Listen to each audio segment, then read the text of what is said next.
Bonjour, je suis Jean-Baptiste Guégan et avec Vincent Chaudel de l'Observatoire du Sport Business, nous allons revenir pour Paris United sur l'actualité du Paris Saint-Germain. C'est donc un nouvel épisode du Parc et au-delà que nous vous proposons aujourd'hui pour revenir sur l'actualité du club parisien.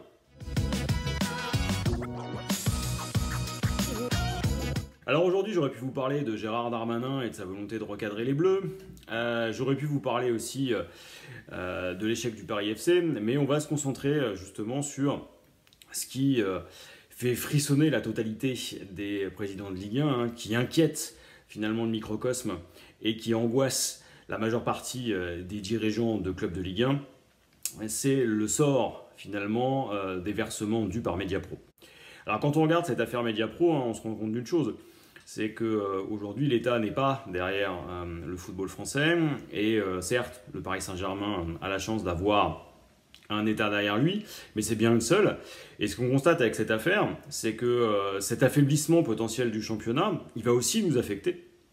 Et ce qu'on constate plus encore, c'est l'absence de cohésion politique derrière le football français. Aujourd'hui, on voit que le rugby, on voit que le basket ont eu plus de soutien que nous. On voit que le monde de la culture est davantage aidé et soutenu en proportion à la fois du nombre d'emplois et de la visibilité que le football français.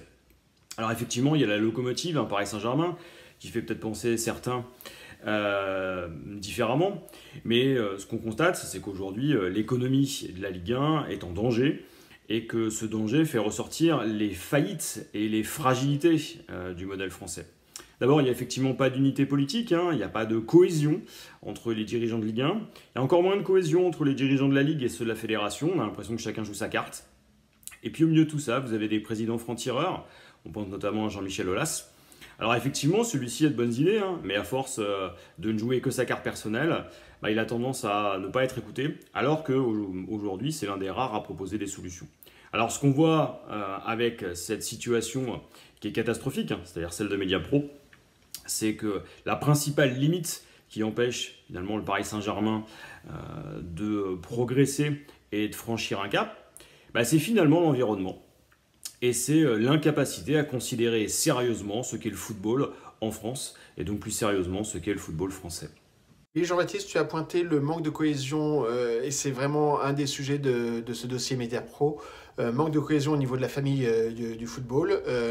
On l'a vu, Nasser était déjà très, très critique par rapport au moment de la signature, au même titre que Jean-Michel Aulas. L'un comme l'autre n'ont pas su ou n'ont pas pu rassembler, avoir toute la famille du football derrière eux dans leurs objections, dans leurs craintes ou dans leurs propositions. Manque de cohésion aussi avec la sphère politique. Le président est certes critique et on peut le comprendre par rapport au contrat, mais aujourd'hui, le football a besoin de son intervention. Tout simplement parce que le système juridique français joue à l'avantage de Mediapro qui utilise le temps. Notre système donne du temps aux sociétés pour essayer de se redresser et d'assumer leurs échéances. Là, on sait dès le départ que Mediapro ne sera pas en capacité de l'assumer. Les contrats, les signatures, les abonnés ne permettent pas d'avoir un chiffre d'affaires suffisant. Et donc Mediapro joue le chronomètre que lui donne le système juridique français. Il va falloir donc une intervention probablement politique pour embarquer d'autres acteurs et essayer d'aller chercher le milliard. Ce que Canal+ peut faire ne pourra pas faire seul. Et puis une sphère politique pour peut-être aller chercher au-delà de nos frontières le recouvrement sur Mediapro et ses actionnaires. L'autre sujet de la semaine, c'est la situation de Thomas Tuchel. Le manager du PSG était en position délicate la semaine dernière. On annonçait d'ailleurs une semaine de tous les dangers. Et force est de constater que son déplacement à Old Trafford s'est soldé par un succès sportif confirmé à Montpellier. C'est-à-dire qu'on a pu voir un PSG engagé sur le terrain avec les 11, mais aussi le banc. Et ça, c'est plutôt de bon augure pour la suite des événements. Et là où on pouvait s'interroger sur la fin d'année civile, voire sur la fin de saison, eh bien, on se rend compte que tout va très très vite dans ce football moderne. Et donc, ça va tellement vite que, au-delà de se féliciter de cette embellie, eh bien, sort une rumeur depuis l'Allemagne qui annonce Thomas Tuchel potentiellement à Manchester United l'année prochaine. Alors, ce qui serait assez cocasse, c'est que Thomas Tuchel serait celui qui aurait plongé Manchester United potentiellement en Europa League. On aura la réponse mardi. En tout cas, Man U est vraiment en situation délicate. Et ça serait sa prochaine destination où il pourrait retrouver un joueur avec qui tout n'a pas toujours été rose pour lui, ou du moins pour ce joueur. On parle bien évidemment de Cavani. Donc voilà quelque chose qui peut être intéressant à suivre pour Tourelle, pour le PSG, pour Leonardo et le prochain mercato. Alors Vincent le disait justement, Thomas Tuchel est le grand gagnant de la semaine suite à la victoire à Montpellier et la belle prestation que le Paris Saint-Germain a réalisée face à Manchester United. Alors, ce qu'on voit avec cet enchaînement de victoires, hein, c'est d'abord une chose positive, c'est le fait de retrouver le goût de l'effort et de voir cette équipe qui court, qui fait finalement ce qu'on attend d'elle. C'est-à-dire qu'elle presse, elle ne cède pas, elle ne craque pas, et même quand elle souffre, elle continue à fournir des efforts, quand bien même les joueurs seraient épuisés. On l'a vu à Montpellier, on l'a vu superbement contre Manchester United. Alors évidemment, tout n'a pas été parfait, mais en dehors de l'ironie de voir justement Thomas Tuchel finalement préparer son peut-être probable et prochain contrat à Manchester United face à Ole Gunnar Solskjaer. Ce qu'on voit surtout, c'est que ce PSG aujourd'hui a fière allure, hein, c'est le PSG qu'on attendait de voir, c'est le PSG qu'on voulait voir, et c'est le PSG qu'on a eu la chance de voir. Alors, ce qui est intéressant justement avec ces deux prestations, c'est qu'on a l'impression que face à la crise qui couvait, le PSG est sorti par le haut. Thomas Tuchel a responsabilisé ses joueurs, ils s'en sont emparés.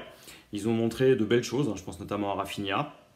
On a pu voir aussi des joueurs qui étaient contestés, hein, je pense à Dagba, montrer un meilleur visage. Et puis surtout, on a vu que tout le monde tirait dans le même sens. Alors évidemment, hein, il y aura toujours ces questionnements sur Kylian Mbappé peut-il faire davantage, mais il en est déjà à son but, donc on se plaindra plus tard.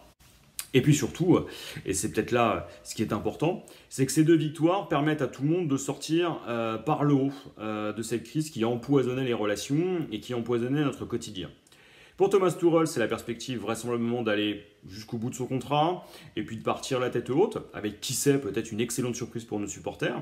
Pour Leonardo, ce sera la possibilité finalement de ne pas avoir à licencier un entraîneur et de choisir finalement le prochain. Et donc finalement, tout le monde va dans le même sens, tout le monde s'en sort, et c'est la leçon à tirer de cette semaine. Hein.